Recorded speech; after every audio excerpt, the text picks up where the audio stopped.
오늘 업무보고의 사회를 오늘은 지금 이 시간은 교육부 국가교육위원회 그리고 깍두기로 법제처 간단해서 여기다 끼웠는데 원래 법제처가 여기 세종이 누가 뭐래도 정말 대한민국의 미래를 위해서 중요한 분야입니다. 백년지대계라고 보통 부르죠. 국가의 교육 문제는 그 나라의 100년의 미래를 설명하게 됩니다. 근데 참 교육 어렵죠? 막상 해보니까. 근데 최근에 어쨌든 교육의 기본적인 트렌드는 그런 것 같아요. 해법을 찾는 게 아니라 질문하는 능력을 가르쳐야 된다. 이제 꽤 오래전부터 또 우리가 얘기했던 화두인데 이제는 그게 명확해진 것 같아요. 누구나 질문하면 답은 인공지능이 상당한 실력으로 해준다. 결국은 질문을 어떻게 하느냐에 따라서 결과가 달라지는 것 같습니다.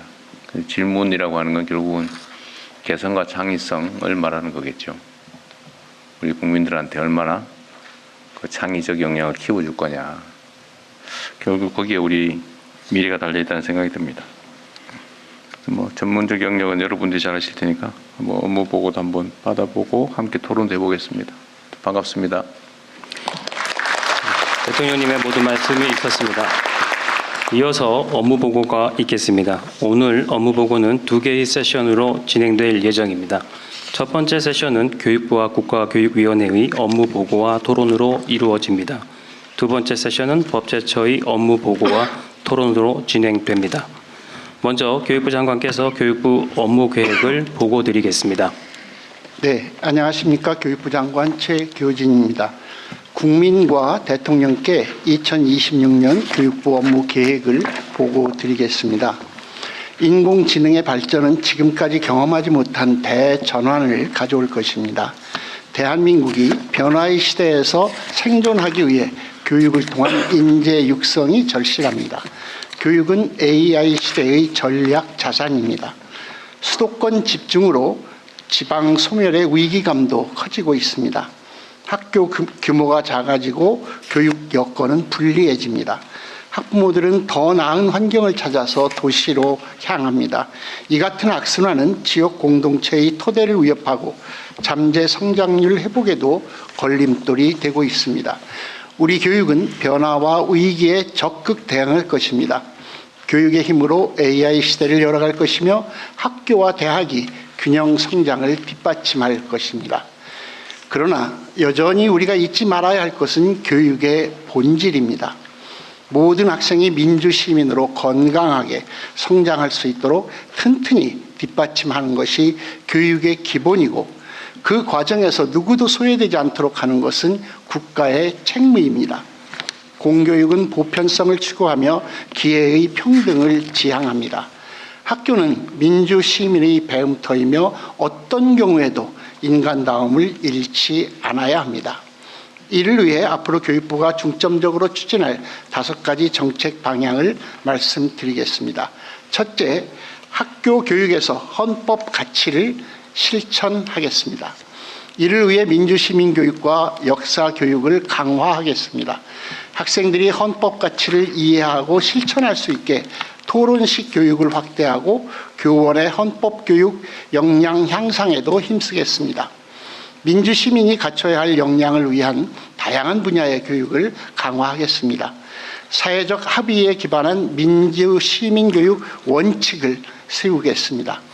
균형 잡힌 역사교육과 독서교육의 강화로 학생의 민주시민의식을 함양할 것입니다. 책임 있는 정책을 이끌기 위해 교육부에 전담 부서도 설치하겠습니다. 를 활용할 수 있도록 하겠습니다. 교육 특화 생성형 인공지능인 K교육 AI가 학교에서 일상적으로 활용될 것입니다. AI 중점 학교도 단계적으로 늘리겠습니다. AI를 일상적으로 접하는 학교, AI를 주도적이고 비판적으로 활용하는 교육을 만들겠습니다. AI 3강 도약을 위한 다층적 AI 인재를 양성하겠습니다. 박사급 혁신 인재를 5년 반 만에 양성할 수 있는 패스트 트랙을 신설하고 다양한 분야와 인공지능을 결합한 융합 인재도 육성하겠습니다. 현장에서 바로 활약할 수 있는 실무 인재는 AI 디지털 중점 전문대학과 AI 소프트웨어 마이스터고에서 육성하겠습니다. 세 번째, 학교와 대학이 지역 균형 성장을 뒷받침하겠습니다. 국가 균형 발전을 위해서는 대학과 지역이 함께 성장해야 합니다. 지역에도 학생들이 가고 싶은 대학을 만들겠습니다.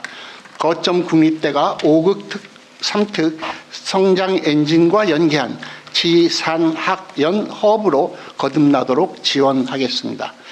대학은 지역이 필요로 하는 연구 성과를 만들고 지역에서 일할 유능한 인재를 육성할 것입니다. 지역의 산업이 다시 살아나면 우리 청년들이 지역에서 기회를 찾을 수 있게 될 것입니다. 지역이 주도하는 맞춤형 교육 혁신을 통해 소멸위기 지역의 교육력을 제고하겠습니다. 지자체, 교육청, 지역 주민이 함께 계획을 세우면 교육부가 지원하겠습니다. 문화, 예술, 체육, 복합시설을 학교와 결합하고 다양한 교육 프로그램이 가능하도록 재정도 집중 지원하겠습니다. 지역의 특성에 맞는 다양한 학교 모델이 확산되면 학교는 지역을 살리는 거점으로 거듭날 것입니다. 넷째, 기본이 튼튼한 교육을 지원하겠습니다. 교육과 돌봄에 대한 국가의 책임을 강화하겠습니다. 실질적인 개선이 이루어지는 정부 책임형 유보통합을 추진하겠습니다. 교사 대 아동 비율을 개선하고 유치원과 어린이집 교사 간 처우 격차를 완화하겠습니다. 거점 연계형 돌봄기관을 확충하고 무상교육과 보육을 4세까지 확대하겠습니다. 초등학교 3학년에게 연 50만 원의 방과 후 프로그램 이용권을 제공하여 학생의 선택권을 넓히고 학부모님의 돌봄 공백 걱정과 사교육비 부담은 덜겠습니다. 배움에서 누구도 소외되지 않게 하겠습니다. 학습 결손 원인을 종합적으로 진단하고 맞춤형 학습을 제공하는 국가 기초학력 지원 포털을 구축하겠습니다. 모든 시도에 기초학력 지원센터를 설치하고 경계선 지능과 심리 정서 문제도 지원하겠습니다. 특수교사 정원 확보율을 90%까지 높이고 2029년까지 특수학교 21개 학교를 신설하겠습니다. 학교 공동체도 회복하겠습니다. 마음건강 위기 학생을 조기에 발견하고 상담과 치료를 위한 지원도 확대하겠습니다. 정확한 원인 분석을 위해 학생 심리 부검도 새롭게 추진하겠습니다. 선생님이 안심하고 가르칠 수 있는 학교를 만들겠습니다. 중대한 교육활동 침해에 엄정 대처하고 피해 선생님을 위한 마음 돌봄 휴가를 확대하겠습니다. 교원이 존중받는 사회를 위해 교원의 시민으로서의 기본권 회복도 추진하겠습니다. 마지막 다섯 번째, 국민이 체감할 수 있는 변화를 만들겠습니다. 지역 주민에게 학교 시설의 개방을 확대하되 체계적인 관리 시스템을 갖추겠습니다. 과도한 사교육 입시 컨설팅 문제를 해결하기 위해 AI 기술을 활용한 대학 진학 상담을 고도화하겠습니다. 이상 핵심적인 내용을 중심으로 2026년 업무 계획을 보고 드렸습니다. 교육부는 이상의 과제들을 신속하고 속도감 있게 수행하여 교육을 통한 개인, 학교, 지역의 동반 성장을 꼭 실현하겠습니다. 감사합니다. 이어서 국가교육위원회 업무 계획을 국가교육위원장께서 보고하겠습니다. 안녕하십니까. 국가교육위원장 차정현입니다. 국가교육위원회 출범 이래 국민과 대통령님 앞에 처음으로 하는 업무보고입니다. 위원회 핵심과 중점과제 중심으로 보고드리겠습니다. 국가교육위원회는 위원 21명으로 구성되어 있습니다. 산하에 전문위원회 3개, 국민참여위원회, 국가교육과정 모니터링단을 두고 있고 지난 2달간 대학 입학 제도, 학교 공동체 회복 등 특별위원회 9개를 발족했습니다. 정부 출범 이후 주요 성과입니다. 첫째, 의사결정 과정의 투명성을 높였습니다. 취임 후 첫 회의부터 비밀 유지를 강조해온 지난 운영 방식을 전면 폐기하고 논의 전 과정과 발언자 실명을 모두 공개하고 있습니다. 둘째, 국가교육위원회 기능 정상화를 추진했습니다. 수기 공론화 업무와 교육과정 조사 분석 업무의 전담 부서가 곧 신설됩니다. 특별위원회는 본격적 논의에 들어가고 있습니다. 논의 결과의 활용에 대해서는 토의 시간에 말씀드리겠습니다. 셋째, 관계기관 협업을 강화했습니다. 고교학점제 관련 국가교육과정 개선을 위해서 위원회 산하기구의 논의뿐 아니라 시도교육청, 교원단체 등 다양한 주체와 교차 점검을 하면서 개선 방안을 검토 중입니다. 아울러 AI 3대 강국 도약을 뒷받침하기 위해 관계기관과 협력을 하고 있습니다. 국가교육위원회는 국가교육위원회 혁신, 교육강국 도약을 위해 교육난제를 해결하는 지혜집중과 사회적 합의의 장으로 자리매김하겠습니다. 유능한 조직으로 전환하겠습니다. 교육난제가 많지만 국민의 지혜를 모아서 중장기적 해법을 찾겠습니다. 더욱 투명한 조직 운영으로 국민 신뢰를 반드시 회복하겠습니다. 10년 단위 국가교육발전계획을 수립하겠습니다. 국가균형발전, 인공지능 대전환 등 국가적 의제와 연계되도록 논의하겠습니다. 권역별 타운홀 미팅 등을 통해서 국민 의견을 두루 듣겠습니다. 미래지향적 국가교육 과정을 추진하겠습니다. AI시대 교육, 민주시민교육 등 국가사회적 요구에 부응하여 국가교육 과정을 개선해 나가되 학교 현장과 교육 주체들의 목소리를 충분히 수렴하겠습니다. 넷째, 주요 교육정책의 수기 조정 공론화를 강화하겠습니다. 교육정책에 대한 국민의견 수렴 조정을 활성화하고 국민과의 상시소통 창구인 국민참여위원회의 학생 청년 비중을 확대하는 등 운영을 내실화하겠습니다. 존경하는 국민 여러분, 대통령님을 비롯한 정부 관계자 여러분, 대한민국이 경제강국에 걸맞은 교육강국으로 도약할 수 있도록 소임을 다하겠습니다. 감사합니다. 네, 법제처도 마저 하고 가시죠. 사실은 이건 뭐 토론 대상이 아니어서. 예, 바쁘신 가운데도 법제처를 깍두기로 끼워주신 대통령님께 감사드립니다. 하지만 깍두기가 없으면 아무리 잘 차린 밥상도 맛이 없을 것입니다. 예, 법제처는 건국 초기 국가 기틀을 마련하는 것에서 시작하여 국가 주요 정책을 제도화하는 과정에서 법제 전문기관으로서 중심적 역할을 담당하고 있습니다. 먼저 6개월간 성과를 말씀드리겠습니다. 법제처는 123대 국정과제, 564개 실천과제 이행을 위해 총 968개의 법령을 제정, 개정하는 국정과제 입법계획을 수립하였습니다. 1차로 연내에 109건의 법률안을 국회에 제출하고 65건의 시행령 제정 및 개정을 마칠 예정입니다. 신설된 국정입법 상황실에서 국정과제 입법 추진 상황을 모니터링하면서 55건의 주요 법안에 대한 법제 지원을 제공하였습니다. 산업재해, 건설재해, 공공의료, 의료 데이터 등 다수의 법적 이슈에 대해 소관부처에 법적 자문도 제공하였습니다. 소상공인의 경제활동과 청년의 사회 진출을 지원하기 위하여 131건의 법령 정비를 추진하였습니다.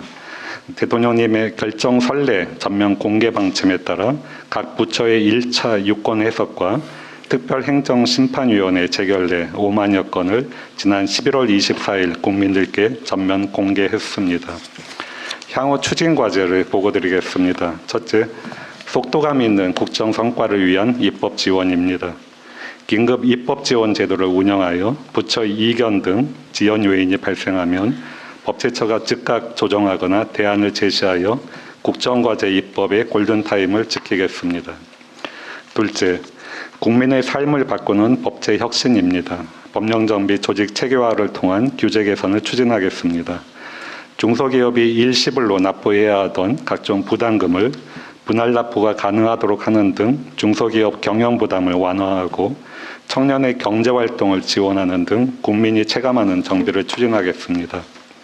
2026년 법제처는 총 3,454개의 시행령들을 전수조사하여 정부 스스로 고칠 수 있는 숨은 규제부터 과감하게 고치겠습니다. 그리고 사후 입법 영향 분석을 확대해 불합리한 규제가 다시 쌓이지 않는 시스템을 만들겠습니다. 셋째, 막힘없이 현안을 해결하는 법령 해석입니다. 평균 2개월이 소요되는 정부 유권 해석에 즉시 상정 제도를 더해 법 집행의 불확실성을 신속하게 해소하겠습니다. 나아가 각 부처의 주요 정책 추진 과정에서 발생하는 법적 쟁점에 빠르고 정확한 법적 자문을 제공하겠습니다. 공무원들이 감사 고점 없이 적극 행정을 하도록 돕겠습니다. 법령 정보 제공의 혁신입니다. 일일 약 80만 명이 이용하는 대한민국 대표 법령 정보 사이트인 국가법령정보센터에 AI 검색 기능을 도입하겠습니다. 국민이 일상 언어로 물으면 법령부터 판례까지 한눈에 보여주는 미래형 법령 정보 플랫폼으로 대전환하겠습니다. K산업 수출을 지원하기 위해 58개국 약 3만여 건의 해외 법령 정보를 분야별로 제공하는 세계 법제정보센터입니다. 26년에는 로봇, 방산, 패션 분야, 해외 법률 및 규제 정보를 추가로 제공하고 AI 기술을 접목해 자연어 검색 기능을 구현하겠습니다. 마지막으로 공직 사회와 미래 세대의 헌법 가치를 확산하는 교육에도 힘쓰겠습니다. 헌법재판소의 최신 결정례를 분석하여 합헌선 심사 기준에 반영하고 법령 심사의 헌법 가치를 구체화하겠습니다. 존경하는 대통령님과 국민 여러분, 규제를 걷어낼 때는 과감하게, 국민을 보호할 때는 촘촘하게 법을 설계하겠습니다. 이를 통해 민생과 성장을 뒷받침하는 디테일에 강한 기관으로 거듭나겠습니다. 이상입니다.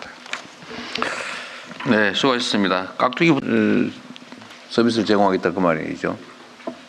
영어로 안 해도 그냥 우리말로 치면 스위스의 무슨 법제에 대해서 물어보면 그 AI가 뒤져가지고 스위스 말로 뒤져가지고 우리말을 스위스 말로 바꿔서 스위스 말을 찾아서 다시 우리말로 바꿔주고 이렇게까지 해줄 건가요? 이제 그렇게 되면은 이제 사업비가 이제 수천억 원이 소요될 수 있을 정도로 방대한 사업이 되고, 저희가 하는 사업은 1년에 한 15억 원 정도 투입하는 굉장히 소규모 사업입니다. 그래서 1차로 현장에서 요청하는 법령들을 원문하고 번역본을 제공하는 것입니다. 현재까지 약 3만여 건의 정보가 누적이 되어 있습니다. 아니 우리가 예를 들면 스위스에 예를 들면 법령을 수집해가지고 뭘 하거나 이러면 돈이 많이 들 텐데 그 나라에도 이미 시스템이 있을 거고 국가 간 협업을 통해서 그 자료를 연결만 하면 뭐 번역하고 해석하고 하는 건 인공지능 현재 상태로도 충분히 가능할 것 같은데.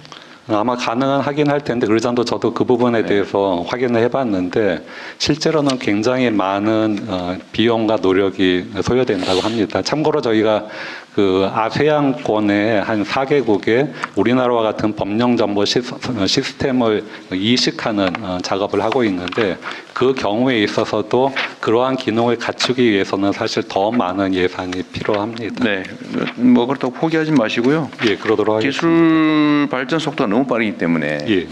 근데 이미 예를 들면 다른 나라는 그걸 하고 있을 거란 말이에요. 예, 한번 찾아보겠습니다. 예, 이게 지금도 챗GPT로 한글로 치면은 다른 나라 자료도 다 참고하지 않나요? 지금 상태가 어떤 거 혹시 아는 사람 있어요? 지금 예를 들면 다른 나라에 이 나라는 어떠냐 이렇게 치면은 한글로 치면 다 그쪽 나라 자료 검색해가지고 다 법제처에서 직원들이 이제 사실은 그 외부망 그 챗GPT를 업무 예. 그게 아니고 그냥 그냥 상식적으로 전문적으로 아니고 그냥 챗GPT에다가 치면 그거 나오네. 다른 나라 것도 다 뒤져가지고 한글로 다 표현해 주잖아요. 그러니까 그게 아마 뭐 가능한 방법이 있을 것 같으니까 그것도 전문가들하고 좀 연구를 같이 해보시죠. 예. 그 외에 법제처에는 더 이상 물어볼 게 없습니다. 예. 그다음 교육위원회를 같이 논의하면 될 것 같고, 일단은 제가 미리 전문 자료로 좀 몇 가지 체크해 보겠습니다. 하여튼 교육부 장관님이 말씀하신 것처럼 하여튼 인공지능 시대의 교육은 AI 보편 교육, AI는 예를 들면 한글처럼 네. 문자처럼 산수처럼 쓸 수 있게 해줘야 되는 거죠 이제는. 그렇습니다. 네. 뭐 특별한 기술이 아니고 뭐 당연한 가장 보편적이고 기본적인 도구로 네. 일상 도구로 쓸 수 있게 해줘야 된다. 시스템이나 기술 역량이야 뭐 다른 부처에서 발굴할 텐데 하여튼 교육부는 평생 교육도 그쪽에서 맡고 있는 거죠. 네, 그렇습니다. 그러니까 초중고 대학생뿐만이 아니라 일반 국민들의 평생 교육 과정에서도 하여튼 인공지능을 어떻게 활용할 거냐. 네. 이런 기본적인 역량은 최대한 빨리 습득할 수 있게 해주셔야 될 것 같아요. 네.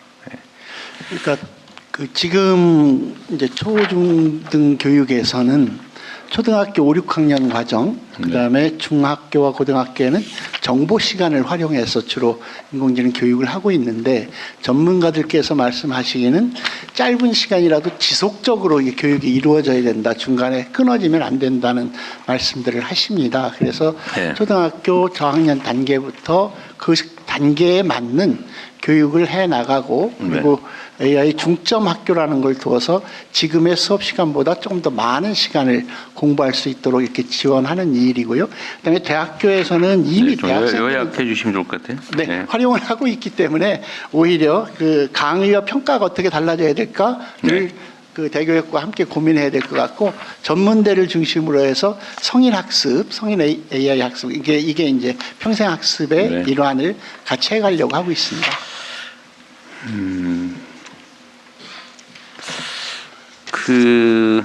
일단은 아까 업무 중에 교원의 정치 기본권 확대 이게 명확하게 얘기를 하자면 교사들이 정치 활동을 아무 때나 뭐 막 아무 장소에서나 막 하게 하자는 게 아니고 네, 교육 현장을 떠나서 사적 영역에서 그렇습니다. 교육과 관계 직무와 관련 없이 정치적 표현의 자유는 보장해야 된다. 이런 정도죠, 그러니까. 네, 그렇습니다. 근무 시간 외에 직무와 관련 없이 사적인 영역에서 정치적 표현의 자유는 보장해야 된다. 정치적 표현을 할 수 있게 하자. 어쨌든 그런 거죠. 논란은 있습니다만 어쨌든 교사들이 너무 오랫동안 국민으로서의 기본적인 권리를 네, 그건 알겠는데 것을 네, 국민들이 걱정하는 거는 네, 이 선생님들이 정치적 중립을 해야지 학교 가지고 애들한테 한쪽 편들게 하고 막 이러는 거 아닐까? 이런 걱정을 하는 거죠. 네, 네. 네. 그런 걸 하자는 건 아니라는 걸 명확하게 좀 하자는 그런 그렇습니다. 겁니다. 네. 근데 의외로 이 부분에 대한 여론조사를 해보면 그렇게 찬성이 높지가 않아요. 네, 교원들은 매우 찬성하는데 일정한 오해가 있는 게 사실이고 오해가 있는 것 같습니다. 네, 제가 보기에는. 지속적으로 그래서 그 점을 홍보하고, 명확하게 네, 그렇게 하겠습니다. 지금 현재는 선생님이 자기 익명을 자기 이름을 감추고 몰래 어디 트위터에 답글을 써도 지금 제재 처벌받는 거잖아요. 지금. 네, 근데 그건 아무 상관없잖아요, 그죠? 네, 근데 그런 거다라는 건데 저는 동의하는데 공감하는데 이걸 입법을 할지 문제는 어쨌든 국민들께서 이거 충분히 납득을 해야 가능하지 않을까 싶은 생각이 듭니다. 그리고 교육청하고 교육부하고 교육위원회 관계를 좀 정리를 좀 해야 될 것 같아요. 네, 일단은 과거의 논쟁 사안 중에 교육부 사무 중에 네, 초중고 교육에 관한 부분은 각 지역의 그 교육감, 네, 교육자치기관, 교육감에게서 다 넘기는 게 어떠냐는 논란이 있었던 것 같아요. 근데 실제로 많은 부분을 넘기는 것이 필요하다고 생각합니다. 그리고 극단적으로는 그러면 교육청 뭐 할 일도 없는데 없애자. 그 점에 대해서는 어떠세요? 하지만 중앙부처로서의 교육부의 기능은 일정하게 남아있다고 보고요. 재정이라든가 전체가 적어도 국가 전체의 방향을 정확하게 함께 하는 것은 매우 중요한 일이라고 생각합니다. 그렇긴 하죠. 다만 학교 현장의 구체적인 사안에 관해서 교육부에서부터 구체적 지침을 내리는 것이 오히려 현장의 자치성, 자율성을 회방한다는 현장의 의견들이 높아서 가능한 한 교육청과 협의해서 많은 권한을 학교 현장에 넘겨드림으로써. 근데 그 기능은 네. 교육위원회가 하면 되지 않냐 이런 얘기도 있는 거죠.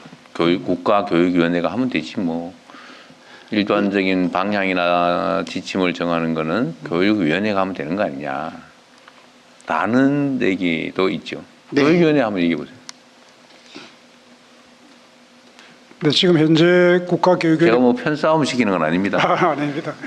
저는 지금 교육감님 말씀에 좀 동의를 하는 편이고요.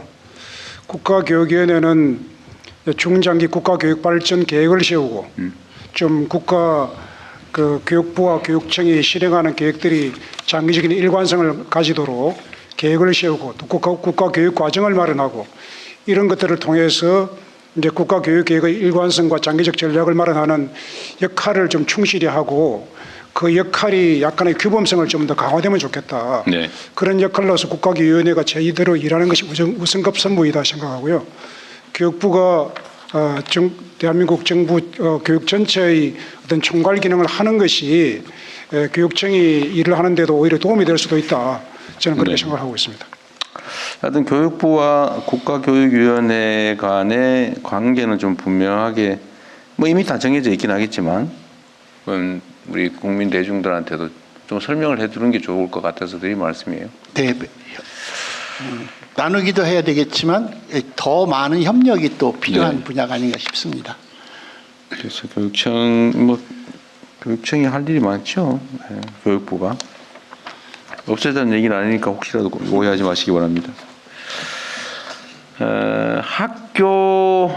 지금 학교의 예산과 관련해서 지금 전기 요금 올라서 학교 재정에 꽤 타격이 있다고 그러대요.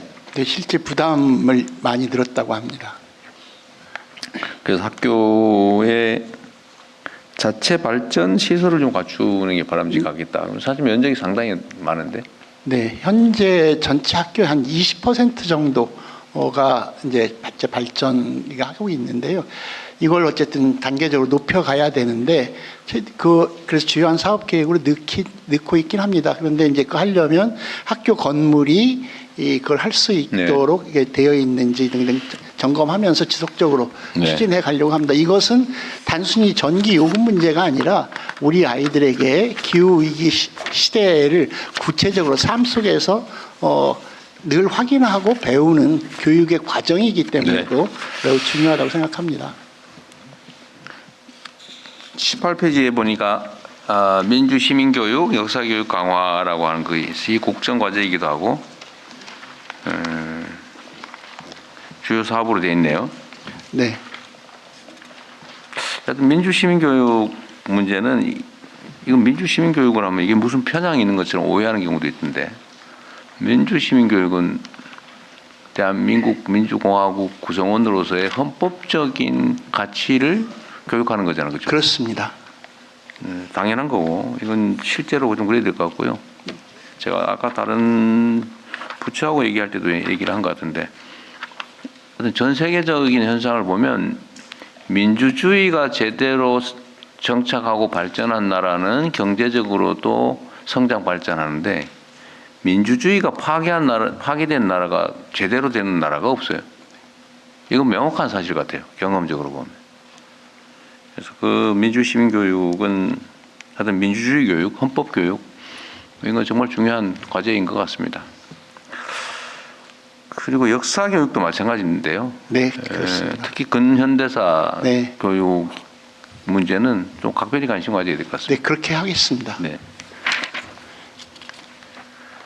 해외 한국어반 교육 20페이지에 나와 있는데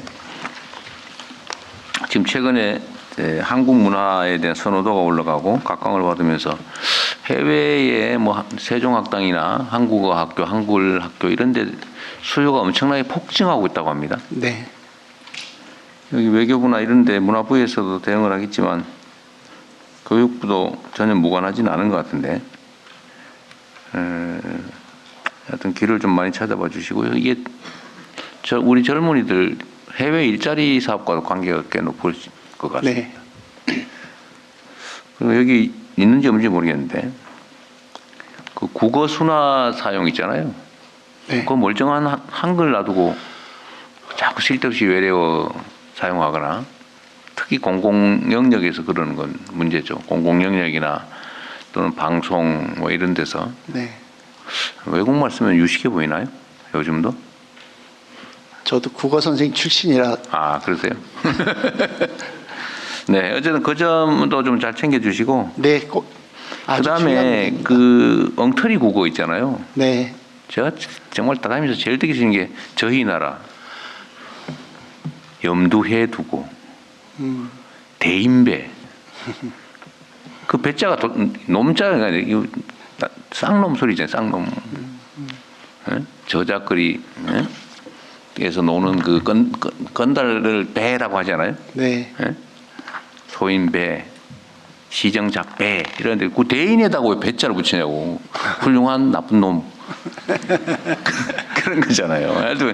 근데 이게 너무 일상적으로 아무도 지적해 주지도 않고 이게 문화부 소관이긴 한 것 같은데 한글 수나 같이 합니다. 그래요? 예, 예. 어쨌든 제가 또 저기 특히 그 이렇게 문제되는 단어들이 몇 개 있거든요. 네. 정말 귀에 거슬리는 그거는 좀 한번 어디에다 써붙이든지 한번 집단 공지라든지 해가지고 좀 없애야 될 것 같아요. 근데 꾸준히 문화부에서도 이렇게 해서 언어 순화하고 있고 그런 중에는 또 특히 일본어의 잔재가 또 네. 많이 사용되고 있는 경우가 있는데 이런 것들을 순화하는 일들을 하고 있고 네. 학교에서 실천하고 문화부에서는 매월 이렇게 그걸 잘한 공공기관에 시상도 하고 하면서 하고 네. 있는데 좀 더 적극적으로 좀 더 대중적으로 방송에서도 하겠습니다. 그런 실수들을 그렇습니다. 많이 하고 네. 그 실수인지도 모르고 막 넘어가고 네. 심지어 기사를 쓰는 기자들조차도 그런 표현을 쓰더라고요. 네. 그것이 말이 안 되잖아, 그죠? 그 최소한의 교양에 관한 문제인데. 그리고 그 제가 최근에 좀 순방을 다녀보니까 한국 교육 시스템에 대한 관심이 정말로 많더라고요. 네, 대통령께서 외국 다녀오신 뒤로 특히 더 늘어난 것 같습니다. 아, 그래요? 네. 아니 뭐 가는 나라마다 거의 다 그런 얘기를 해요. 한국 교육 시스템을 이제 선망을 하면서 이 나라가 어떻게 이렇게 성장 발전했을까? 그러면서 들여다본 최종 결론은 교육 문제였던 것 같습니다. 아, 맞아요. 이 나라가 교육을 열심히 해서 뭐 다 그러더라고요. 다 그러면서 하는 얘기가 하여튼 대한민국 대학교에 그 분교를 만들어 주든지 아니면 교육기관을 설치를 해 주든지 뭐 그런 요구가 참 많았어요. 교육부에서 이건 뭐 외교부가 물론 막인할 텐데 교육부에서도 좀 체계적으로 이게 대학들한테 어쩌면 수익 사업이 될 수도 있지 않나요? 일단 수익이 안 나더라도 대한민국 문화를 알리는데 전파하는데 큰 도움이 될 것 같아서 재정적으로 약간 도와줘도 나쁘지 않겠다 그 생각이 들 텐데. 네. 함께 깊이 고민해 보도록 하겠습니다. 실제로 많은 나라 대사님들과 이제 인사를 나누고 있는데 그런 나라에서 실제로 와서 구체적으로 교육 분야에 관해서 어떤 교류가 가능할지 논의해 보거나 뭐 MOU 체결을 이야기하는 경우가 있는데 실제로 그 구체적인 내용들은 다른 부처 우리 외교부나 여러 부처들과 직접 네. 상의를 하면서 길을 열어가면 그러세요. 좋을 것 같습니다.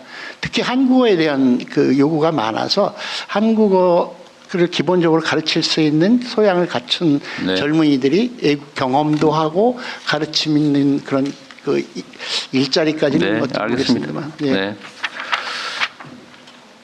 그리고 이거 수능 있잖아요, 수능. 네.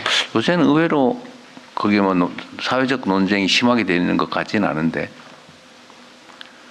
이거 등급제 지금은 기본적으로 등급제를 하는 거죠. 네. 예, 점수로 너무 세부적으로 줄은 세우지 않고 등급별로 블럭 묶는 거잖아요. 네. 근데 이거 다른 나라에 추첨하는 나라도 있죠.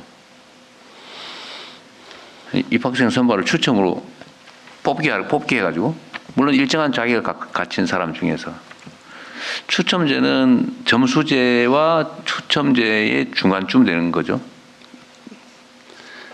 블록으로 묶은 그 내에서는 거의 추첨에 가깝지 않습니까? 네. 근데 블록 단위로는 경쟁을 하는 거고 순위가 있는 거고. 내가 여기까지만 얘기하겠습니다. 오해를 살 수도 있기 때문에. 하여튼 입시 제도에 대한 고민들은 정말 많이 해야 될 것 같아요. 근데 저는 그런 생각을 합니다. 입시 제도를 아무리 정교하게 바꾼들 근본적인 문제, 과열 경쟁, 과잉 경쟁 문제가 해결되지 않는 한 입시 방법을 아무리 바꿔도 그 자체가 대책은 되지 못하고 바꿨다고 욕먹고 문제 있다고 또 욕하고 그런 측면들이 있는 것 같아요. 예. 그럼에도 지금 이제 그 애워서 오지선다형으로 점수를 매기고 그걸로 경쟁시키는 시대는 아니라는 데까지는 상당히 합의가 있는 것 같고요. 네. 그래서 이 문제 어쨌든 대학 입시 문제나 수능 문제 같은 것은 그 국가교육위원회와 교육부가 머리를 맞대고 구체적인 방안을 마련하고 네. 국민적인 합의를 좀 짧게 만들어 해주세요. 가겠습니다. 네. 네, 죄송합니다. 어제 뭐 이렇게 다 채우러 내셨으니까. 네. 그 시험 문제를 객관식으로 하느냐 주관식으로 하느냐 결국은 공정성에 대한 의심 때문에 객관식하고 있는 거잖아요. 결국은 그러다 보니까 주관적 사고를 하는 게 아니라 제시된 데에서 고르는 해결사 비슷한 역량을 결국은 강요하는 꼴이 됐잖아요. 사실은 아까도 얘기했지만 질문하는 문제 제기하는 능력 이게 실제 진짜 능력인데 네. 5개 중에 어떤 게 맞냐는 사실은 그 인공지능 시키면 0.5초 내에 다 해결할 텐데 맞습니다. 그런 걸 뭐하러 합니까, 그죠? 네. 근데 문제는 불신 때문에 생긴 문제죠. 주관적 평가를 하게 되면 혹시 장난치지 않을까? 절대로 주관적 평가가 불가능하게 딱 고르는 걸로. 대통령님 그 문제에 대해서는 선논술형 평가가 대안으로 지금 적극 검토되고 있고요. 어떻게? 선논술형 평가. 선호 논술? 서술 논술형 평가. 서술 논술. 네, 그 줄여서 선논술형 평가라고 하는데 그래서 저 부산말 안 쓰면서 하시면 네. 쉽게 알아들을 것 같아요.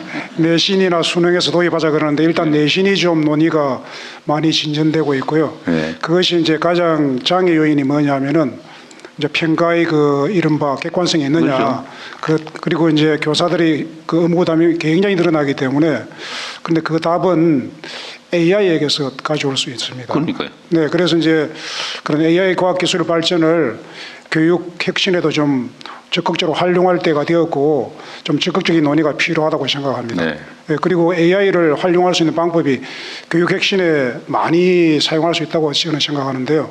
특히 이제 우리 아이들의 그 진로적성을 판단할 때 사실은 지금 아무리 상담 교사가 있고 부모가 있어도 거의 주먹구구에 가깝습니다. 그래서 결국 적성에 맞지 않아서 대학 가서 아주 고생을 하는 아이들도 많고 한데 그 부분을 그 여러 가지 AI 그다음에 자신의 자율적 수업이라든지 그 활동을 전부 종합해서 진로적성을 판정해주는 AI를 도입하는 그런 기술이 가능하거든요. 네. 네, 그런 쪽으로 좀 적극적으로 논의해 보겠습니다. 하여튼 시험 유형이 결국은 학교의 교육 방향을 결정하잖아요. 네. 고민도 좀 많이 해야 될 것 같고 인공지능을 활용하는 것도 뭐 검토도 해봐야 되는데 좀 저는 최종 결론은 잘 모르겠습니다. 여러분들께서 잘 하셔야 될 것 같고요. 그 하나 제가 궁금한 거 물어보겠습니다. 지금 국립대들이 서울대부터 쭉 전국에 있잖아요. 근데 예산 지원을 하지 않습니까? 네. 지금 이제 통계적으로는 뭐 서울대는 1인당 예산이 뭐 6천 몇백만 원이고 저 지방대는 2천만 원 초반대다. 그래서 뭐 심지어는 3배 가까이 차이 난다. 그런데 얘기를 들어보니까 그거는 이제 그 연구 용역 계산이 포함돼서 그렇다는 주장도 있더라고요. 그러니까 서울대 같은 데는 연구 용역을 많이 받으니까 그 어쨌든 그것도 다 예산이라서 1인당 계산할 때 올라간다. 그러면 제가 이 문제를 빼고 그러면 하나 물어볼게요.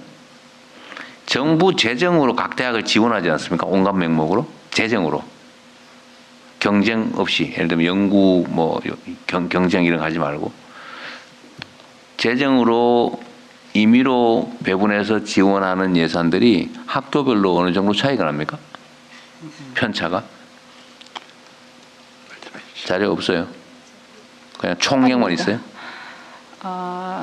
일단 서울대 같은 경우에는 그 서울대 법인으로 돼 있어서 제가 별도로 예산을 지원을 하는데 내년도 예산이 7천억 정도 7천억이요? 됩니다. 그럼 학생 나누기 해보면 딱 되겠네요. 네. 그렇게 되고 다른 학생들은 다른 다른 학교들은 연구 용역비를 빼면 그거보다 훨씬 연구 용역비를 빼면은 아까 3배 차이 나는데 그 실제로 그런 운영비나 경상비도 그 정도 차이가 난다고 보시면 됩니다. 그러니까 1인당으로 지금 얼마나 차이 나요? 어느 정도예요? 연구 용역 예산 빼고 그냥 경쟁에 의한 연구 용역 빼고 그냥 배분하는 거. 그 아는 혹시 실무국장 국장님도가 답변을 주시면. 네, 상관없어요. 네, 누가 해도. 지역인재 정책관 윤소영입니다. 지금 이제 말씀하신 것처럼 그 아까 지금 말씀하신 그 결론만 얘기해 보세요. 예, 그 차이 말씀하시는 것이죠. 네, 서울대는 1인당 얼마, 네. 저기 제일 낮은 지방대는 얼마. 지금 1조하고 그러니까 계산을 해놓은 게는 없어가지고요. 그러니까 그 연구 용역비의 차이 자체가 서울대는 한 1조 정도 되고요. 연구 용역비까지 네, 해서. 그러니까 연구 용역비로 자체 수입을 잡는 게 1조 정도 되고 기본적으로 그 거점 공립대들은 대학마다 좀 편차가 있는데요. 그것의 한 10분의 1 정도밖에 되지 않습니다. 근데 그 이유 중에 하나가 뭐냐면 말씀하신 대로 그 R&D를 수주하는 실적은 아니, 그러니까 네. 자꾸 제가 그만두고 네. 경쟁에 의해서 저기 여기는 유능하고 뭐 저 기획을 잘하니까 많이 받는 그 경쟁에 의한 용역은 빼고 네. 그게 많을 거는 충분히 상상이 되잖아요. 네. 그 빼고 그냥 배분하는 배분하는 예산 이게 어느 그 저기 비슷하냐 차이가 나냐 그 말이에요.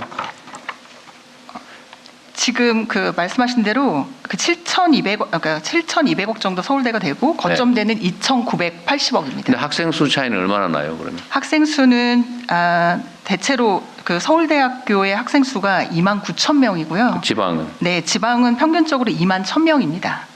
한 학교가? 네, 큰 21,000 차이가 안 나네요. 그러니까 네. 지원금은 2배 이상 차이가 나는 건데 네, 두 배 정도 되죠. 네, 2,900억과 네, 학생 수는 2배가 아니라 한 20% 정도 많은 수준이니까 네, 그 서울대에다가 그 일방적 재정 지원 그러니까 분배되는 재정 지원이 더 많은 게 맞네요. 맞습니다. 근데 왜 지방에 있는 대학은 같은 대학인데 손가락이 5개인데 요 엄지 손가락에는 많이 하고 새끼 손가락에는 적게 하는 이유가 뭐예요? 그렇기 때문에 이번에 대통령님께서 과감하게 아니, 왜 이유가 뭐냐 이 말이에요. 이제까지 이유 말씀하시는 네. 것이죠. 그러니까 그게 이제까지는 조금 약간 그 과감한 어떤 투자보다는 그러니까 출연연에서 PBS 방식으로 하는 것처럼 기본적으로 좀 그러니까 서울대학교는 지금 법인입니다. 그래서 별도로 예산을 하고 있고요. 이 거천국립대 같은 경우는 기본적으로 경상비라든지 이런 것들을 최소화해서 주고 나눠주는 그러니까 사립대랑 동일하게 그러니까 학생 수는 별로 차이가 없는데 네. 그거 돼야 한 20% 정도 더 많은 수준인데 서울대가 다른 지방에 있는 국립대보다 네. 지원하는 금액은 용역 경쟁에 의해서 따는 용역 빼고 네. 지원받는 금액이 그 서울대는 7천억, 저 지방은 2천억 그런다는 거 아니에요? 맞습니다. 이유가 뭐였다고요? 모르겠으면 모르겠다고 하세요 그냥. 뭐 이유가 있을 것 같아서. 예. 대통령님 공부 잘하니까, 힘 세니까, 서울이니까. 단적으로 말씀드리면 그동안 그 차이가 원래 있던 차이가 계속 누적되어 온 데다가 서울대는 법인이니까 통으로 예산을 거의 편성을 하고요. 거점국립대 같은 경우는 저희가 이제 예산 당국하고 예산 편성을 할 때 인건비 따로 편성하고 시설비 따로 편성하고 그거를 여기 통으로 줬고 따로 저기는 네, 항목을 네, 나눠서 네. 찢어 줬는데. 근데 이제 이 대학들이 서울대를 제외하고는 39개나 되는 국립대가 그렇게 많다 보니까 전체를 예산을 편성하는 데 있어서 아무래도 서울대에 조금 더 신경 써서 편성을 한 게 누적돼서 그렇게 된 것 같습니다. 그러니까 이게 옛날에 우리 저기 산업화가 진행되던 시대에는 자본이 없으니까 큰아들한테 몰빵했잖아요. 여자들은 저 식모하고 네. 밑에 동생들 학교 안 가고 저 농사 짓고 지게 지고 똥 푸고 그랬던 거 아닙니까? 근데 그건 자본이 없으니까 할 수 없이 한 군데 몰빵했는데 지금까지 그러고 있는 건 너무 잔인한 일 아닌가요? 그리고 이제 큰아들이 이제 뭐 또 좋은 대학 나와서 사업도 잘해가지고 부자고 떵떵거리고 잘 사는데 거기다 계속 더 돼지고 있는 꼴이잖아요 지금. 네, 맞습니다. 그래서 지역대학 지원을 더 늘려야 한다고 생각합니다. 그 올해는 그래서 얼마나 늘렸어요? 물론 제 내년에, 책임이긴 한데. 저희가 이제 앞으로 4년 재정당국하고 저희 협의하기는 앞으로 4년 동안 4조를 늘린다 정부 예산으로 이렇게 협의를 했는데 일단 9개 거점 국립대에는 8,755억 이 편성이 됐는데요. 나눠 갖는 거잖아요. 편성이 됐는데 그게 다 늘어난 건 아니고 한 4,700억 정도 늘어났습니다. 그러니까 늘린다고 늘렸지만 그 아직 차이가 너무 크잖아, 그죠? 네네 그렇습니다. 아니 서울대가 예를 들면 동문들도 튼튼하고 해서 뭐 외국에서 장학금 재원도 많이 받아오고 연구 용역도 많이 따오고 그건 그렇게 하는데 그거 말고 나눠 지원하는 것조차도 이렇게 차이가 엄청나게 나는 거는 정말로 뭐 지방대학 누가 하겠어요? 물론 뭐 공부 잘했으니까 좋은 데 들어갔다고 하면 할 말은 없는데 그게 진정으로 공정한 거냐? 네. 네? 그래서 이번에 늘린 예산을 저희 나름으로 서울대를 네. 줄이면 섭섭할 테니까 네. 지방을 최대한 늘려갑시다. 네. 지방대를. 고등교육 재정이 OECD 국가에 비해서 지금 60% 정도밖에 되지 않기 때문에요. 고등교육 전체의 파이를 늘려야 되는 거는 꼭 필요하다고 말씀드립니다. 네. 빨리 경제가 살아야지 그러니까. 예, 하여튼 제가 우리 국민들께서도 같이 공감해 주십사 하고 드린 말씀입니다. 이게 너무 대통령님께서 가장 강조해 주셨듯이 그 문제를 해결하기 위해서 어쨌든 국민주권 정부에서는 서울대의 70% 수준까지 지역 거점 국립대의 네. 예산 지원을 늘리겠다. 그렇게 해서 그 학교들이 살아남으로써 지역이 함께 살아가도록 네. 하자는 걸 열심히 교육부에서도 하겠습니다.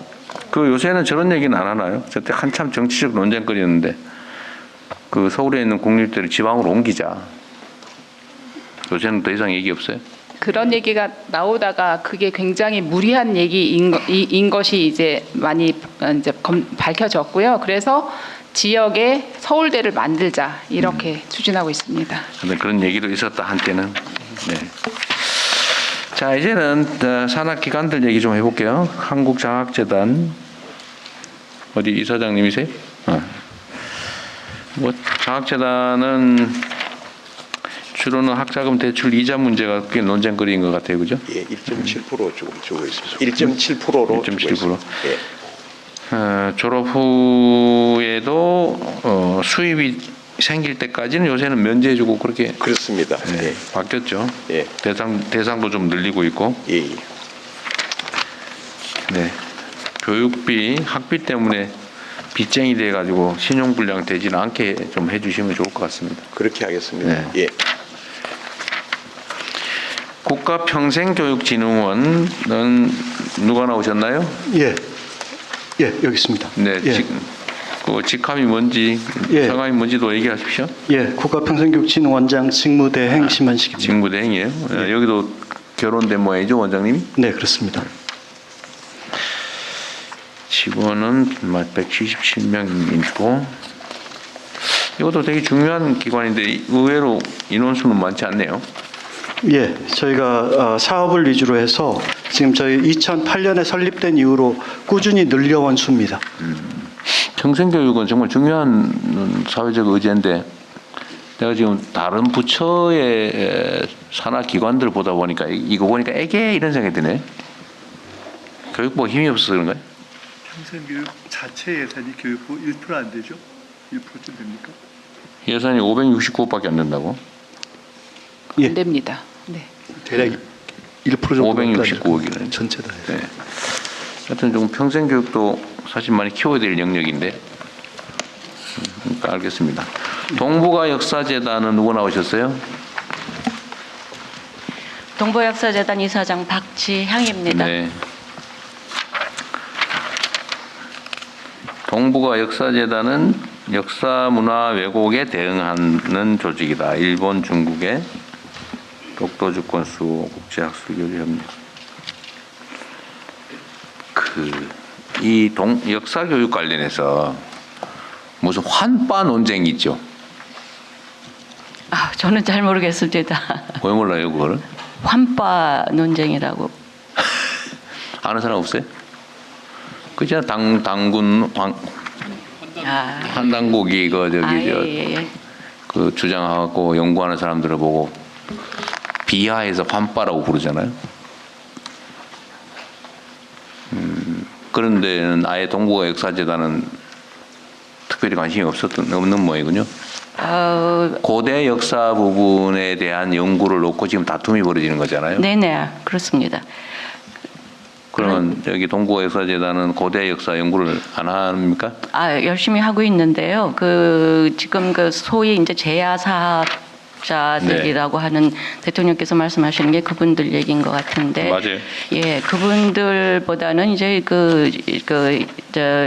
전문 연구자들의 이론이 주장이 훨씬 더 설득력이 있기 때문에 저희로서는 아마 이제 전문 연구자들의 의견을 받아들일 수밖에 없습니다. 증거가 없는 건 역사가 아니다. 일단은 역사는 사료를 중심으로 하고 있죠. 사료가 물리적 증거를 말하는 건지 역사적 문헌에 있는 게를 증거라고 하는 건지는 논쟁거리죠. 기본적으로는 문헌 사료를 저희는 중시하고 있습니다. 환단고기는 문헌이 아니에요. 모든 역사가 다 사실을 기록하고 있지는 않습니다. 그래서 많은 연구자들이 그것이 그 기록이 사실인지 아닌지에 대해서 이제 논란을 벌이고 있고, 물론 모든 게 뭐 다 정확하고 이거는 맞고 틀리다라는 거는 없습니다. 저희 재단에서도 사실 한때 소위 제야 사학자들하고 협력한 적이 있습니다. 그런데 별로 그렇게 결과가 좋지를 않았습니다. 결과 좋지 않아서 너무 심하게 싸웠어요? 약간 그랬습니다. 우리 원장님 언제부터 원장하고 계세요? 저는 23년 12월부터 하고 있습니다. 23년 12월부터? 화해가 안 되는 모양이죠? 저희도 화해를 시키려고 노력을 했는데 그게 쉽지는 않습니다. 쉽지 않겠죠. 하여튼 이게 쉬운 의제는 아니죠. 예, 그렇습니다. 이거 결국 역사를 어떤 시각에서 어떤 입장에서 볼 거냐의 근본적인 입장들의 차이가 있는 것 같아요. 네. 이제 고민거리입니다. 자, 그렇고 사립학교 교직원 연금공단은 누가 나오셨어요? 예, 사학연공단 이사장 송화중입니다. 네, 고생하십니다. 여기 뭐 특별한 의제가 있는 것 같지는 않아 보여요. 고맙습니다. 네, 뭐 고마울 건 없고. 네, 그래요. 서울대학교 병원. 네, 서울대병원장 김영태입니다. 여기 있습니다. 예. 분당 서울대병원은 서울대학교 병원의 시설의 일부예요? 거의 독립된 기관처럼 운영하는 것 같은데? 인사권하고 경영만 독립돼 있고 같은 인사와 경영이 독립돼 있어요. 법인 안에서 네, 실질적으로 독립돼 있다. 인사와 경영이 독립돼 있으면 뭐 실질적으로 독립이. 그런 회계가 독립돼 있잖아요. 회계만 독립돼 있습니다. 아니 회계, 인사, 경영이 다 독립돼 있다는 얘기인데 뭐 들어보니까. 인사는 병원장 인사권은 서울대병원장한테 있고요. 그리고 그 안에 직원들에 대한 인사권은 분당 서울대병원장이 가지고 있다. 그렇게 돼 있습니다. 약간 관계가 좀 이상하다보다는 약간 특이해 보여서. 알겠습니다.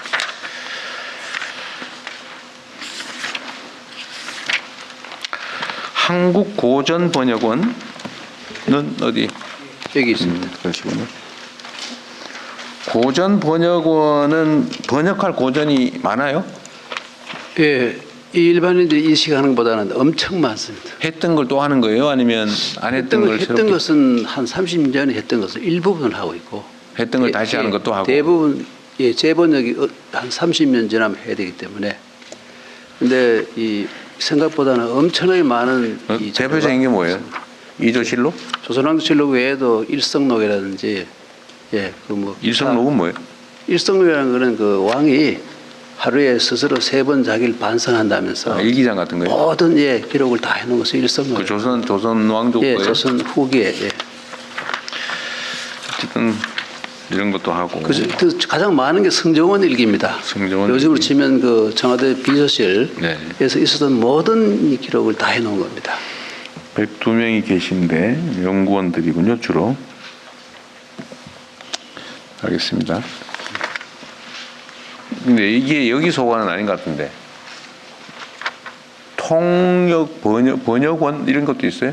우리나라 문학 작품을 번역해서 해외에 알리는. 예, 현대 문학을 번역하는 기관이 그건 따로 있습니다. 어디서요? 예, 그거는 이 문화관광부 문광부 사업에. 예, 예. 그때 가서 물어보겠습니다. 교육학술정보원. 네, 한국교육학술정보원 원장 정재영입니다. 여기는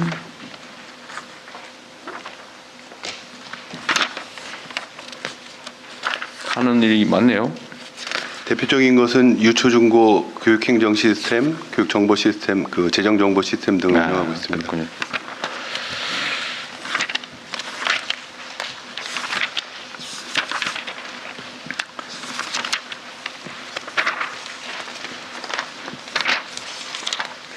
이걸 뭐라더라? 뭐 나이스라든가? 뭐?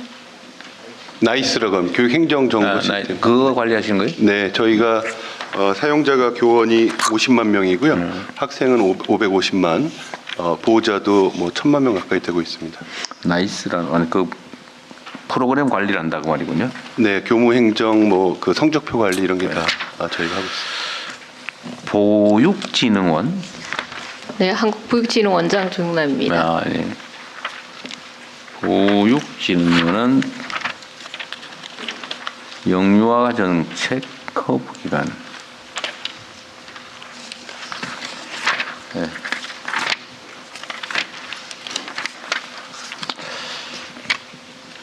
한국사학진흥재단 어디 계세요?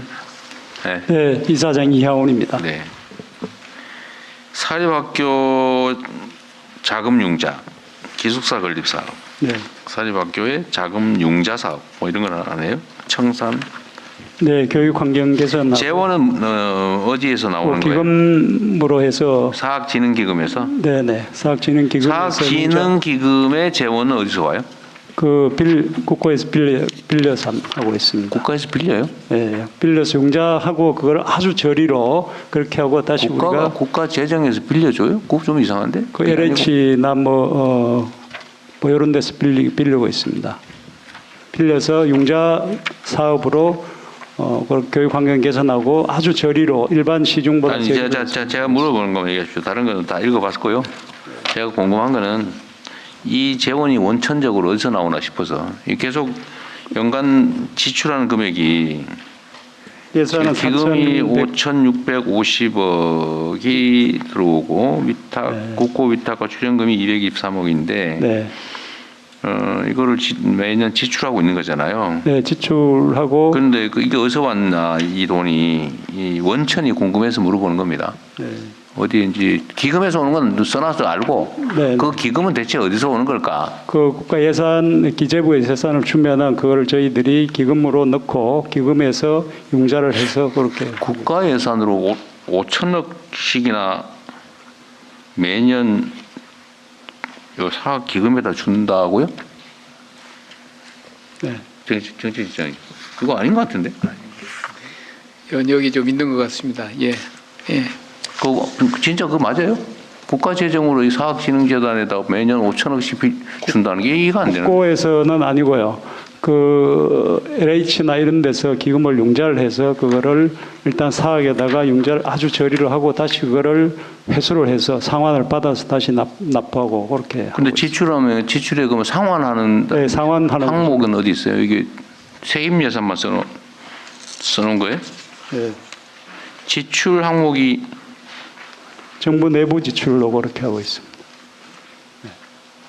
공공기금에서 공자기금하고 의자 또는 굉장히 저리로 장기 빌려준다고요? 예, 빌려주고 그 돈 가지고 사업을 하고 일부 갚고 뭐 그런 방식. 예, 그런 공자기금이나 뭐 이런 데서 그렇게 하고 있습니다. 그러니까 아니 자금 융자 사업은 빌린 돈으로 빌려줬다가 돌려받아서 다 갚고 내 이해가 되는데 무슨 기숙사 건립 사업이니 뭐 이런 거 하려면 실제로 지출돼 버리는 거지 없잖아요. 예, 그걸 공자기금에서 빌려서 우리가 학교에다가 이런 기관에다 융자를 해주고 그걸 아주 저리로 융자를 해주고 다시 상환을 받아서. 그냥 빌려주는 일을 하는 거예요, 그럼? 네네. 빌려줘서 상환받고 그렇게 하고 그게 이제 기금 사업으로는 그렇게 하고 국고는 또 다른 사업을 그렇게 하고 있습니다. 네. 공자기금이 뭐예요? 공적자금관리기금입니다. 네네. 공적자금관리기금이라고요. 정부에 있는 수십 개 기금들의 여유자금을 한 군데로 뭐 하는 모아서 관리하는 이렇게 조정하는 통합기금입니다. 그게 규모가 얼마나 돼요? 저 정확한 규모인데 아마 대충 그냥 뭐 수십조 돼요. 예. 연간. 예. 거기가 통합기금입니다. 이렇게 부족한데 기금의 기금 여유분을 안에. 통합 그렇습니다. 관리하는 예. 기금. 예, 그렇습니다. 에서 사학연금 기금으로 네. 빌려주면 사학진흥을 빌려주면 여기서 또 여기다 빌려주고 여기서 네. 또 그래서 각 학교에다 빌려주고. 그게 왜냐하면 공립대는 국고로 나가지만은 사립대는 그런 기능이 없기 왜냐하면 때문에 필요 그렇게 하고 있습니다. 안 하고요. 그냥 어디서 오는 돈인가. 네, 알겠습니다. 자, 한국학중앙연구원은 누가 오셨습니까? 네, 한국학중앙연구원의 김낙연 원장입니다. 원장이? 네. 이게 지금 운중동에 있는 예, 그렇습니다. 과거의 정신문화연구원.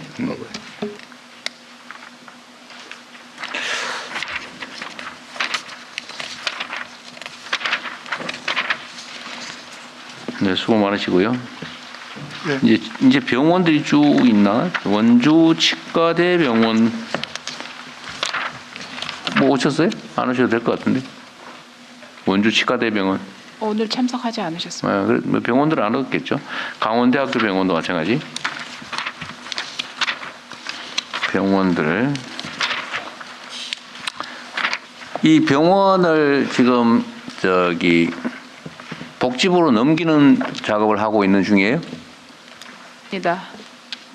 법사위까지 지금 통과됐습니다. 네. 경북대학교 병원.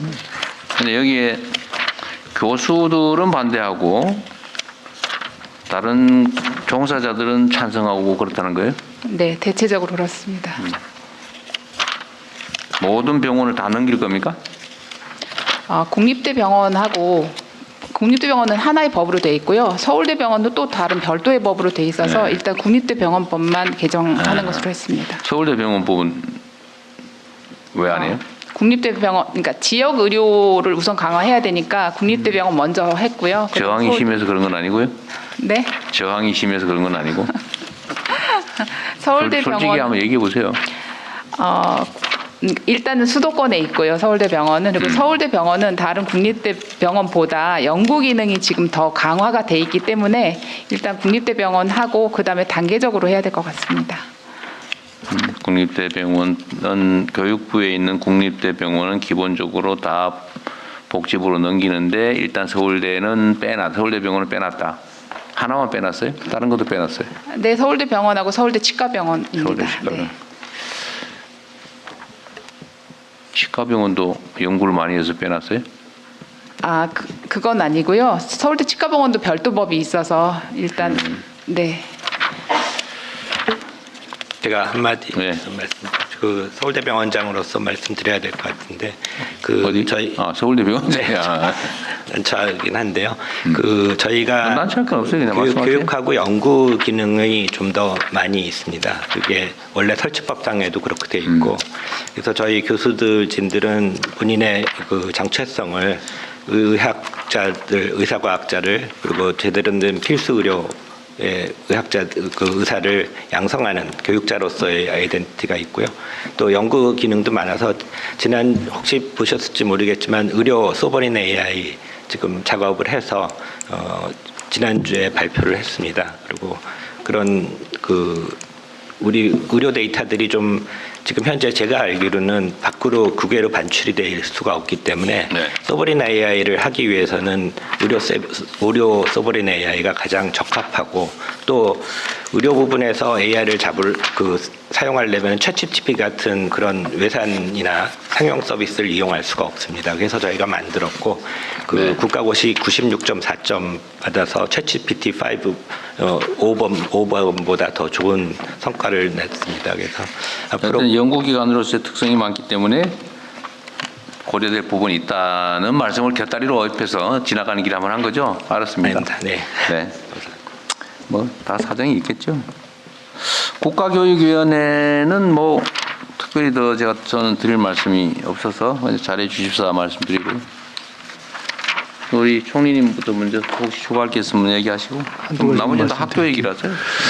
그 평생학습 아까 말씀 나왔는데 예산이 1% 수준이잖아요. 근데 이게 AI 시대가 되면서 사실 더 중요한데 솔직히 얘기하면 평생학습 관련한 실제 예산은 고용노동부에 쓸 수 있는 게 더 많은 거 아닙니까? 저는 그렇게 보는데 맞습니다, 이 총리님. 부분을 칸막이를 갖고 이러저런 갈등이 있었는데 저는 사실 평생학습에 대한 거 그 고용노동부에서 인문학 교육까지 할 수 있는 걸로 풀면서 저는 고용노동부에서 할 수 있는 쪽을 상당히 어느 쪽으로 가야 된다고 봐요.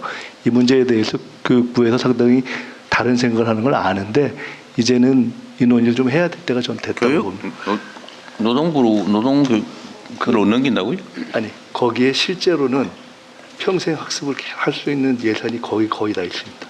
그건 주로 노동교육에 집중된 거 아니에요? 그게 온 국민에게 다 열려 있습니다. 그래서 한번 논의를 좀 해야 됩니다. 근데 그거는 그 주안점이 뭐 노동전환에 대한 대응이라든지 아니면 주로 직업을 구하거나 이런 데 집중되어 있는 거예요? 통상 직업 교육으로 되어 있는데요. 실제로는 쓸 수 있는 대상이 거의 일반 국민에게까지도 상당히 열려 있는 부분이어서 이게 AI 평생 교육 시대 한번 이 논의를 해야 될 때가 전 됐다고 봅니다. 그래서 요거 한번 조금 이렇게 서로 문을 열고 논의를 해봤으면 좋겠고요. 다음에 그 한번 주제를 잡고 이 부처가 논의를 하겠습니다. 교원 정치 기본권을 취지를 달리하면 방과후 의사표현 보장인데 똑같은 얘기를 교원 정치 기본권 확대라고 하니까 부담이 커지는 것 같아요. 저는 그 부분 조금 지혜롭게 프레임과 제목부터 좀 정치적이지 않게 좀 접근을 하는 것을 생각해 봐야 되는 거 아닌가 생각이 있고요. 오늘 아침 어느 신문에 기사에 보니까 아까 말씀하신 K대학이라 그래가지고요.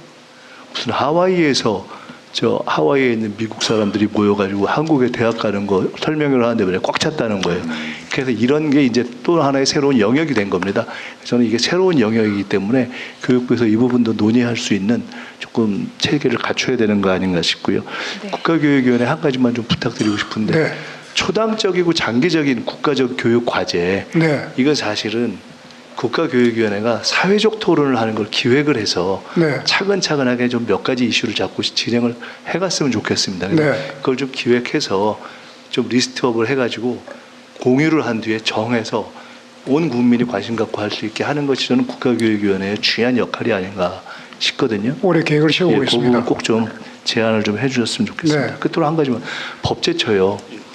사실 이게 저번 총리실에서 이런저런 걸 할 때 필요해서 보니까 법률 전문가가 어떤 걸 할 때 하는 그런 인력이 별로 없더라고요. 전 굉장히 황당하다고 생각했어요.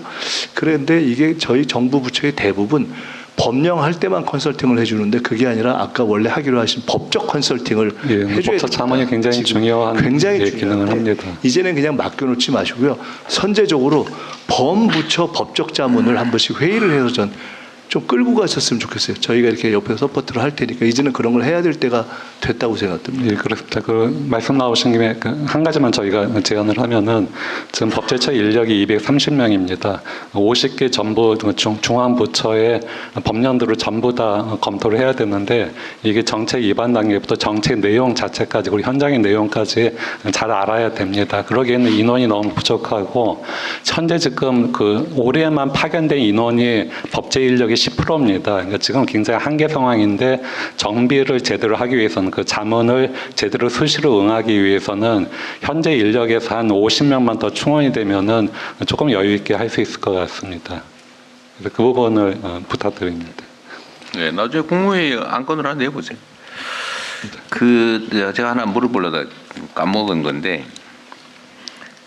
그 교육감 하시다가 지금 교육부 장관으로 입지가 바뀌셨잖아요. 지금 교육교부금? 네네. 교육교부금을 어떻게 처리할 거냐를 가지고 사실 교육부하고 지방교육청하고 갈등이 있죠. 갈등까지는 아니고요. 여의도가 문제인 거예요? 네? 여의도에서 입법으로 지금 일부 지방교육청으로 하는 교육재정교부금인가? 네네. 그거를 일부를 교육부의 일반 회계 또는 대학 계정으로 넘기려고 하잖아요. 일부 지금 하고 있고. 네, 극히 일부 하고 있습니다. 그에 대한 의견은 어떠세요? 사실 지방교육재정교부금에 관해서 다양한 여러 가지 말들이 많은데요. 네. 실제로 시도교육청의 예산을 들여다보면 실제로 교육부 그 예산의 거의 80% 이상이 인건비, 경직성 경비입니다. 그리고 그 교육청에 요구되는 학교 현장에 요구되는 그러니까 학생 수가 줄어든다고 다양한 지출이 줄어들기가 쉽지 않다. 근데 새로운 사업은 계속 늘어나고 있고 투자할 곳은 그리고 어떻게 보면은 새로운 시대가 가는 속에서 우리 아이들의 교육 환경을 개선해 주는데도 사실 굉장히 많은 예산이 필요해서 지방교육 재정 교부금을 손대기보다는 고등교육 그 재정 교부금을 새롭게 어떻게 모색할 것인가를 같이 고민해야 되는 것 아닌가 하는 생각은 가지고 있는데 이제 그 예산 당국이 그러니까 다른 부처하고 예산 당국 웃으시잖아요 지금. 그 정체성을 교육감으로서의 정체성을 여전히 가지고 계신 거예요? 아닙니다. 편드는 건 아니고. 마침 우리 교육감 협의회 회장님도 마침 오셨는데요. 회장 강은입니다. 물론 지방교육 재정에 대해서 저희 시도 교육감 협의회에서 무조건 주장하는 건 아닙니다만 지금 고등 평생 교육 재정에 저희가 일부 재정을 이관해서 5년 그 전에 한시법이 지금 다시 연장된 상황입니다. 3년간 하기로 했나요? 5년간 연장이 됩니다. 앞으로 5년? 네. 그래서 예, 그럼 1년에 1조 5천억인가요? 네, 1조 5천억 혹은 2조 정도를 대학 교육 계정으로 옮기는 거예요? 네. 고등 평생 교육 재정으로 이관되어서 예산 부수 법안으로 통과된 이미 5년간 하는 걸로 결정돼 버렸군요. 예. 그래서 지방교육 재정이 이제 학생 수가 줄어들면 순차적으로 줄어드는 게 아니라 학생 수는 학교에서 조금씩 줄어들기 때문에 구조 조정이 현재까지는 좀 어렵습니다. 그래서 학생 수가 줄어드는 게 실제적으로 영향이 미칠 수 있는 시기는 2030년 정도로 저희 교육감들은 예측하고 있고요.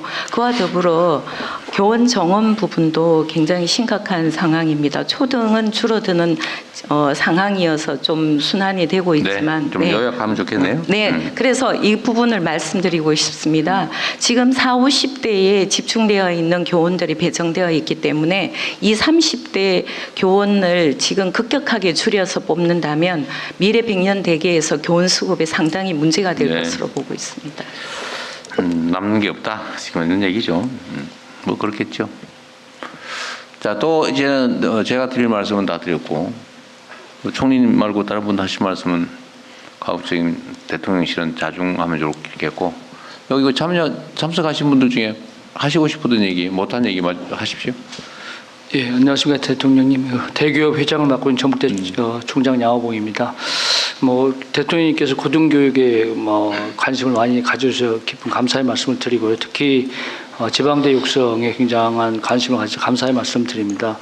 사실 그 서울대 10개 만들기 증액된 여기 4,700억인데 아까 대통령께서 말씀하신 대로 좀 많이 부족한 감이 없지만 감사의 말씀 드리는데 특히 연구나 AI 중점대 이런 데를 9개 거점대 중에 3개만 좀 선정을 하는 거에 대해서 또 수도권에 또 지역이 차별도 받고 있는데 지역 내에서 또 사실 차별 받는 느낌이 있어서 그걸 좀 확대해서 3개 말고 한 반절 정도 내년에 가고 반절 정도는 27년에 가는 쪽으로 좀 확대를 해주시면 지역에 있는 주민들께서 굉장히 그 감사를 드릴 것 같습니다.